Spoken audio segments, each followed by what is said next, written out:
So you all know that diabetes is continuously increasing across the world, not only in India. And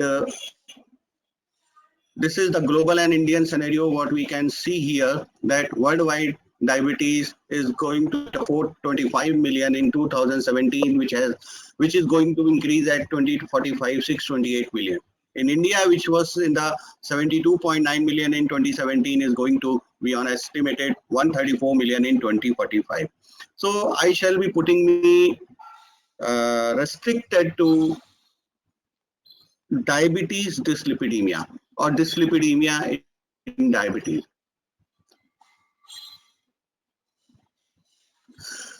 So as far as the dyslipidemia and diabetes is concerned, this is having the maximum number of the people suffering with diabetes and dyslipidemia combo. 56% people of diabetes are having the diabetes, hypertension and dyslipidemia. Only 10% are having the diabetes alone, and 16% are having the diabetes with dyslipidemia without hypertension. 18% are having the diabetes with hypertension, and every 3 out of 4 diabetic patients suffers with the dyslipidemia. As far as the risk factors are concerned, lipids are the one of the highest contributing risk factor in the patients of the diabetes and dyslipidemia, followed by the smoking. And you will be surprised to know that the psychosocial factor stands third in the list. So lipids plays a very important role. So I would rather speak what my previous speaker has spoken a bit against of him. Atherogenic diabetes dyslipidemia is a triad of high triglyceride, low HDL, and high level of the small density LDL. Triglyceride level is related to the insulin resistance. As the insulin resistance increases, triglyceride level increases, or we can say the vice versa happens. As far as the small density LDL is concerned, this is the molecule which increases atherogenicity by increasing binding to arterial wall proteoglycan. It increases the susceptibility to oxidative modifications, increases the oxidative stress, increasing the propensity for transport into the subendothelial space, and reduced LDL receptor affinity is the very important part of this. As my friend Anand Shankar has told that whole brain is made up of the lipids, or whole brain is made up of the fat. Despite that, how can we really reduce our fat? Fat is not bad unless it is in the vascular compartment and entering into the subendothelial space. So once it is entering into the subendothelial space, then only it is going to cause the problem, may it be the vessels of the brain or the vessels of the heart.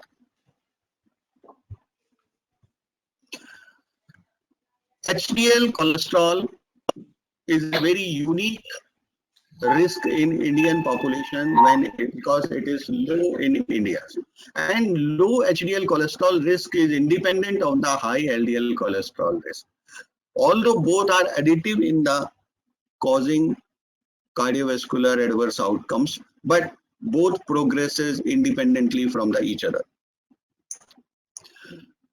This meta-analysis of the 29 studies shows that triglyceride levels determines the cardiovascular risk if the duration of disease is more than 10 years, then the risk is more. Females are on the higher risk as compared to the male. Fasting triglyceride level poses a twice a bigger risk as compared to the non-fasting, and even if it is adjusted for the lowering of the HDL cholesterol, it is causing the 2 times higher risk of cardiovascular adverse outcomes.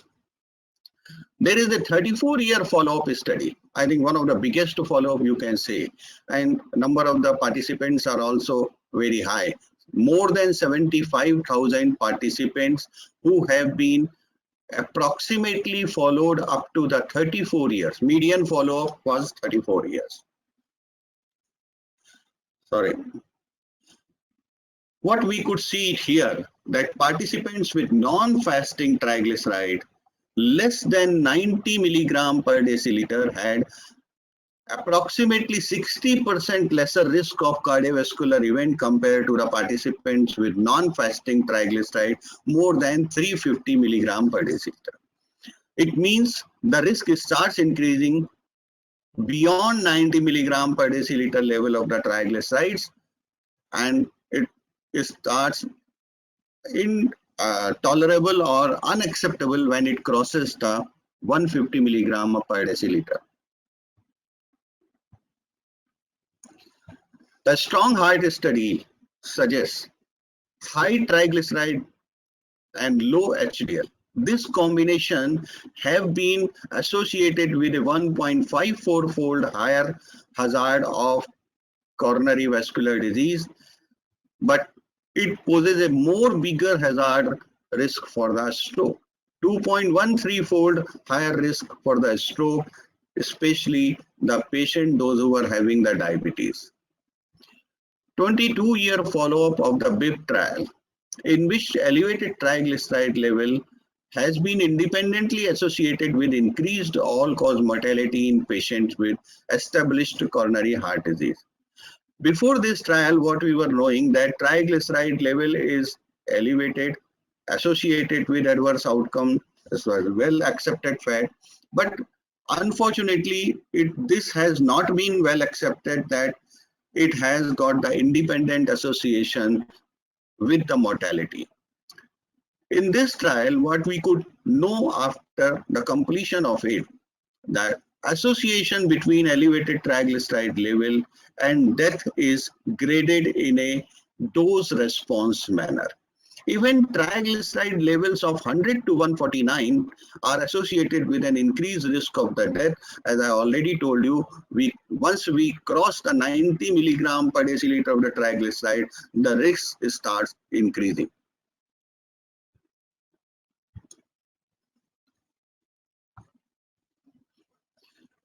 In the same trial, after adjusting the hazard ratio, we could know that risk of death after the follow-up of 22 years in the patients of diabetes with severe hypertriglyceridemia, those who were having a level of the triglyceride more than 500, was significantly increased by 68% compared the patient with a low normal triglyceride level.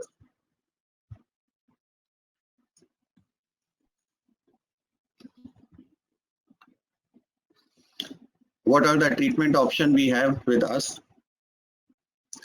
The current management of the atherogenic diabetic dyslipidemia, of course, the lifestyle changes are on the top, followed by the pharmacological therapy. Lifestyle changes includes dietary modification as well as exercise. The biggest problem with the current cholesterol issue is that though we are taking less amount of the lipid, but we are really not doing enough exercises. Because of whatever the fat we are consuming, it is not used up.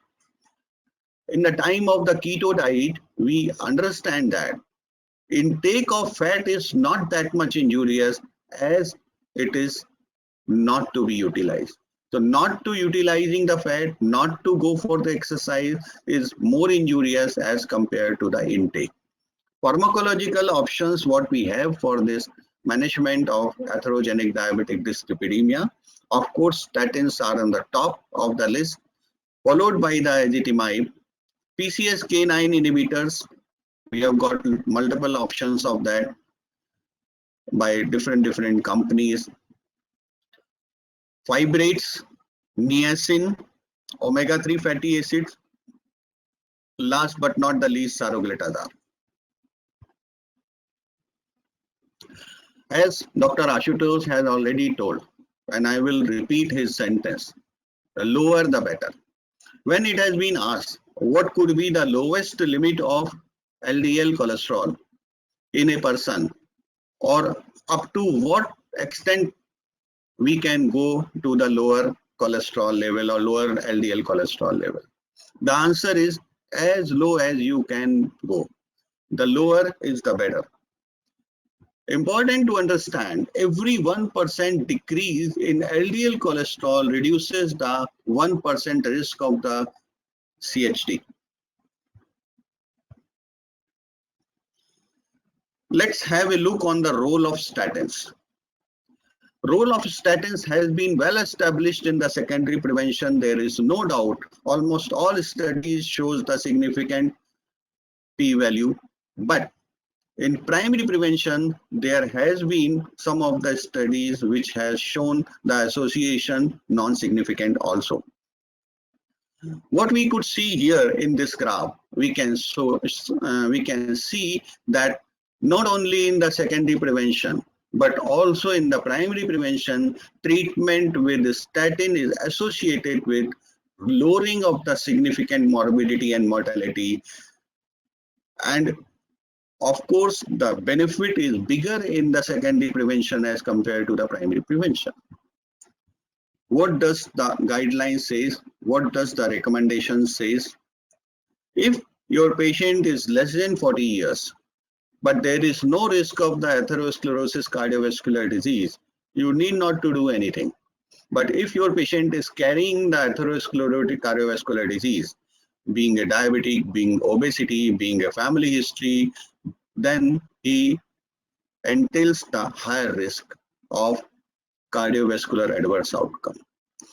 If LDL cholesterol is more than 70 milligram per deciliter despite maximally tolerated statin dose, or patient has been given the statin and not tolerating, at least 3 statins has been tried, followed by the additional LDL lowering therapy like ezetimibe or PCSK9, then these patients should go for the specific therapies.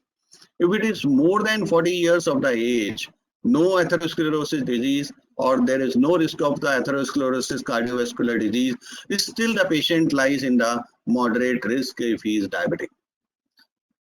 If he is having the atherosclerotic cardiovascular disease additional risk, then he comes in the high risk group, and LDL cholesterol is more than 70 milligram per deciliter is injurious for him despite taking the maximally tolerated statin dose and even after addition with the ezetimibe or PCSK9 inhibitor. So almost all diabetic patients are the candidates for the statin. So ACC/AHA guidelines says the 4 categories of the patients are eligible for statin therapy. 1, patient who have the cardiovascular disease, obviously you will give them the statin therapy. Patient, those who have an high LDL or bad cholesterol, 190 milligram per deciliter or more than this, so obviously you will go for the statin therapy, there is no doubt. But patient with type 2 diabetes who are between 40 and 75 years of the age, they also should get the statin therapy. Patient with an estimated 10-year risk of the cardiovascular disease of 7.5% or more who are between 40 and 75 years of the age, they should get the statin therapy.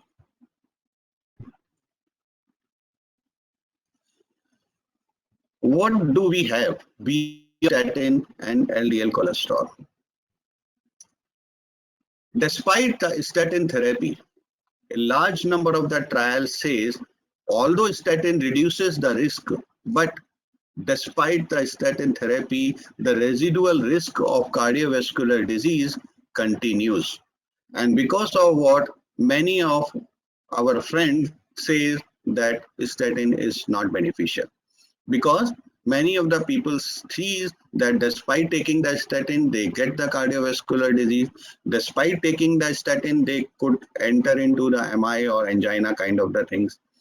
But the reason is not that statin is not beneficial or statin is not working. Statin is working, but despite its full working, there has been a residual risk which has been in all trials with the different. And not only when it has been used for the secondary prevention, but also in the primary prevention and even in the high risk patients group also, we could see the residual risk despite the full statin therapy.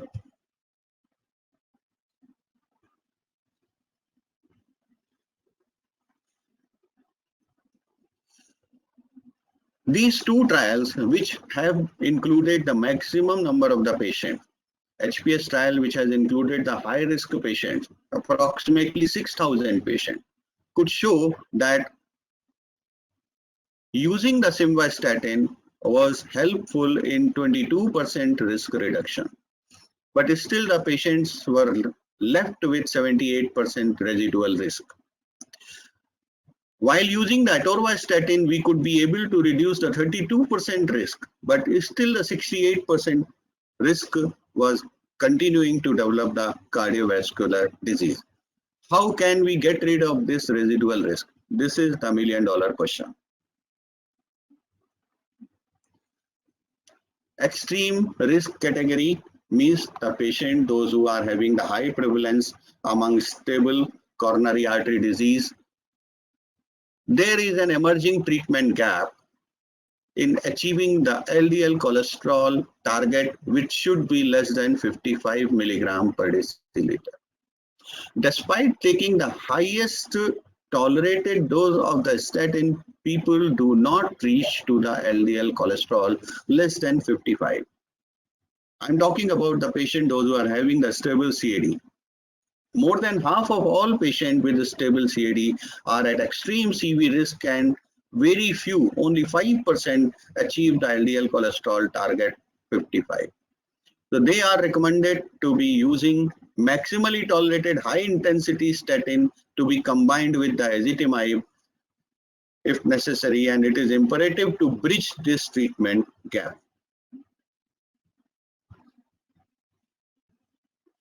Now another option what we have in our hand, especially for the diabetic patient, that is the PCSK9 inhibitors. The full form of this PCSK9, proprotein convertase subtilisin kexin type 9 inhibition. Patient, those who have the clinical atherosclerotic disease and substantially elevated LDL cholesterol level, they should be a candidate for the PCSK9 inhibitor. But before that, they must be on the maximally tolerated statin therapy, or they should be unable to tolerate 3 or more statins. Familiar hypercholesterolemia without clinical atherosclerotic disease and even with substantially elevated cholesterol level is an indication to start with the PCSK9 inhibitors. When to consider this PCSK9 inhibitors in our algorithm? This is also a very important question asked by many of our listeners and many of our students. Clinical established atherosclerotic disease on maximally tolerated statin. After ezetimibe addition, or if the patient does not tolerate ezetimibe or you don't add ezetimibe, but the patient keeps on maintaining the LDL cholesterol more than 140 without any additional risk factor, he is a candidate for the PCSK9 inhibitor. In nutshell, we can say after taking the maximally tolerated statin with or without ezetimibe, if LDL cholesterol is more than 140, then this is the candidate for the PCSK9 inhibitor. But on the other hand, the patient, those who are on the high risk group, having the LDL cholesterol more than 100 with familial cholesterolemia, diabetes, or severe or extensive atherosclerotic disease are the candidate for the PCSK9. So lipid modifying effects are mediated primarily via interaction with the peroxisome proliferated activated receptor alpha, also especially when the two things are in the target. One is triglyceride and another is the HDL. Fibrates has played a very important role in this algorithm.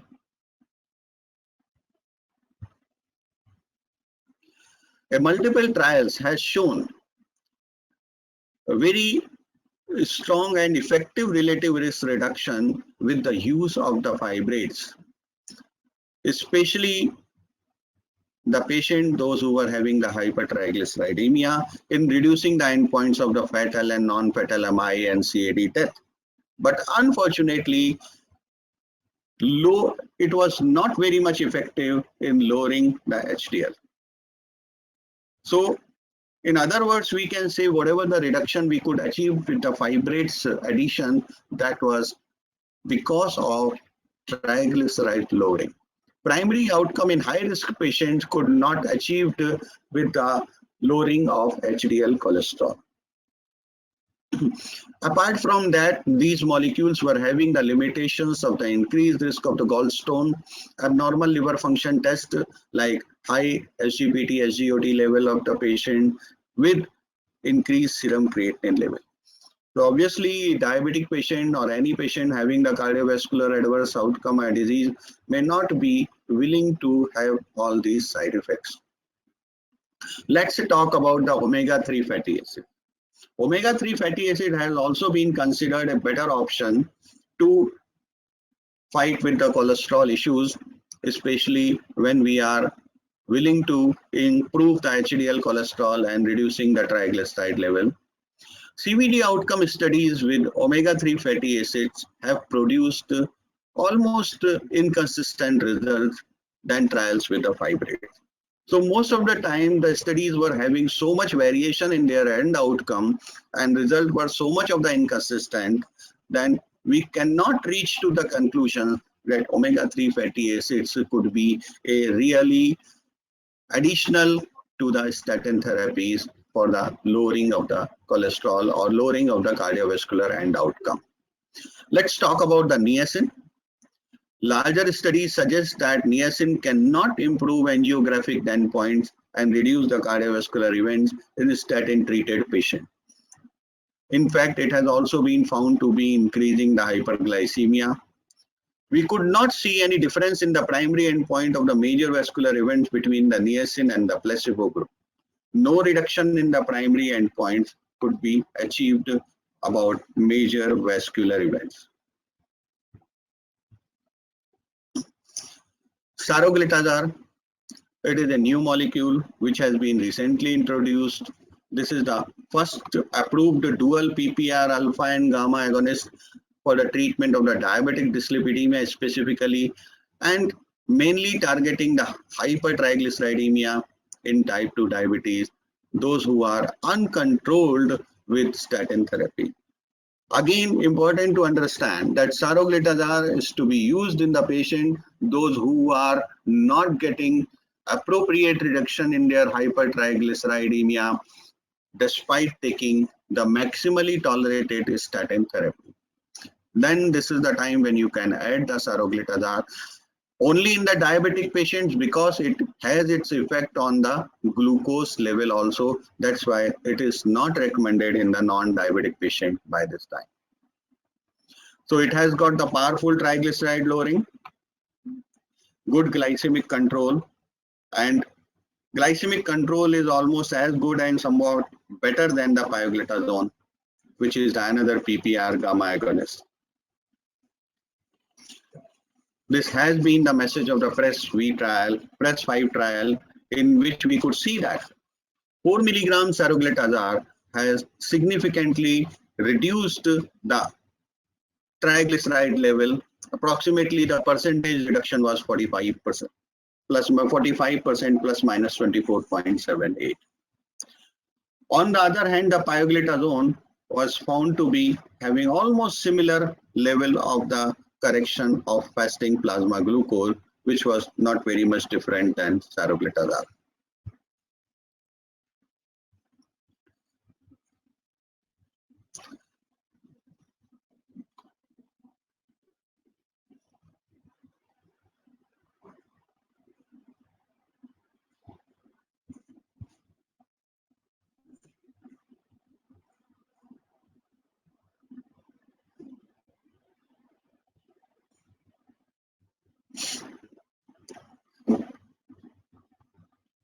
In PRES-6 trial, what we could see that serum triglyceride level has been found to be having good reduction by using the saroglitazar against a placebo, as well as we could see the correction of overall improvement with as compared to the placebo.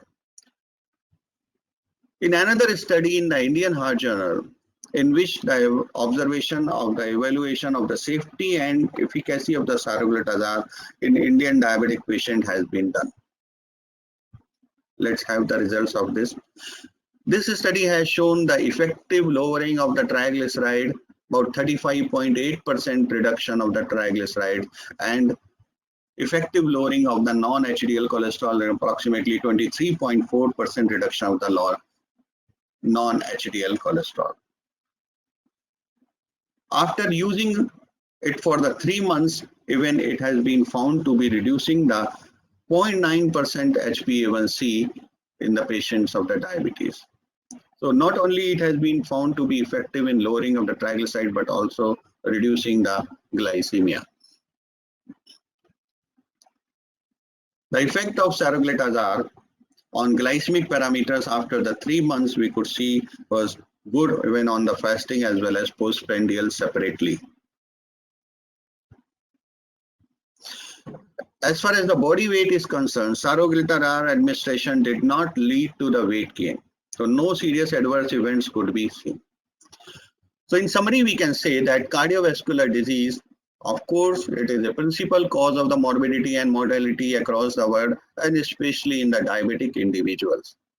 Atherogenic diabetic dyslipidemia is a special dyslipidemia category which is exclusively seen in the diabetes in diabetic patient, especially in this Indian subcontinent, when the patient present with the high level of the small density LDL cholesterol, low level of the HDL cholesterol, and high level of the triglyceride. Low HDL cholesterol and high TG both are the independent cardiovascular risk factors which grows and gives rise to the cardiovascular adverse and outcomes independently. Statin, of course, they are mainstay of the therapy, whether it is diabetic dyslipidemia or it is a non-diabetic dyslipidemia. If it is atherogenic, the statin is the mainstay of the therapy. The residual risk may be a concern for which ezetimibe can be added to the statin therapy to get rid of the residual risk of cardiovascular disease. If after adding the ezetimibe, we do not get the residual risk reduction, then PCSK9 can be the another option for the patient, those who are already taking the maximally tolerated statins. Currently, in addition to the lifestyle changes, there are not more options. Niacin and omega-3 fatty acids are not showing very consistent results. Fibrates have their own limitations despite being pure PPR alpha agonist, giving good results, but it has got a problem of increasing creatinine, which is reversible after stopping the fibrates. It may lead to the more of the myalgia when added to the statin. Saroglitazar, which is a dual PPR agonist, is effective for lowering triglyceride, non-HDL cholesterol, ApoB with the additional insulin sensitizing property.